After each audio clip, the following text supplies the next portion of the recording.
وەک یادێک بۆ شەهید کەماڵ بێویانی لە شاری کەلار پەردە لەسەر وێنەی شەهید لادرا و هاوکات لە مەراسیمێکدا شەقامێکی سەرەکی نێو شارەکە کرا بە ناوی شەهید کەمالەوە.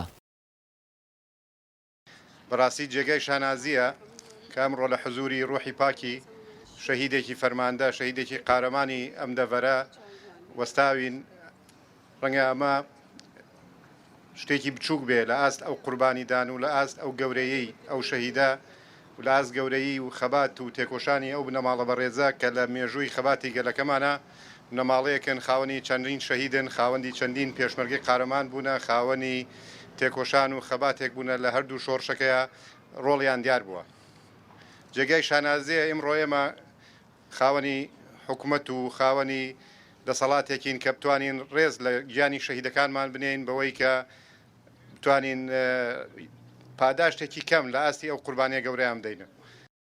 شەهید کەمال عەبدوڕەحمان لە خانەوادەیەکدا گۆژ بوو کە کوردایەتی تیایدا لە لووتکەیە بوو، بۆیە چەندین جار خۆی و خانەوادەکەی دووچاری ڕاگواستن و ئازاردان بە دەستی بەعز دەبوونەوە.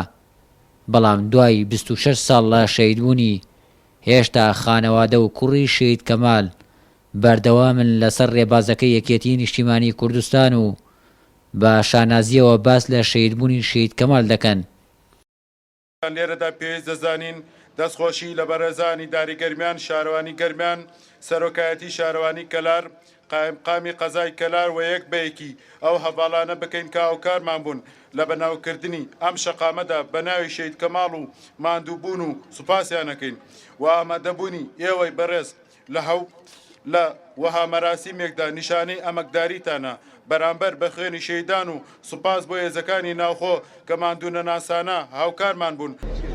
کەمال عەبدوڕەحمان ناسراو بە کەماڵ بێویانی لە ساڵی 1963 لە گوندی سەرقزمی قۆرەتوو لەدایک بووە. لە ساڵی 1970ەوە پەیوەندی بە کۆمەڵی ڕەنجدەرانەوە دەکات و لە نێو یەکێتی و هێزی پێشمەرگەدا چەندین بەرپرسیارەتی بە سەرکەوتوانە ڕاپەڕاندووە و خەباتی شاخ و شاری لە یەک کادا بە سەرکەوتوانە ئەنجام دەدا و لە داستانی ڕزگاری بەشدارێکی کارای هەبوو.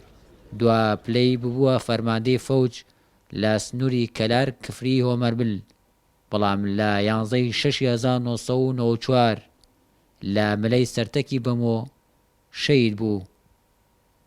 شاغۆ ئیبراهیم، گەلی کوردستان، کەلار.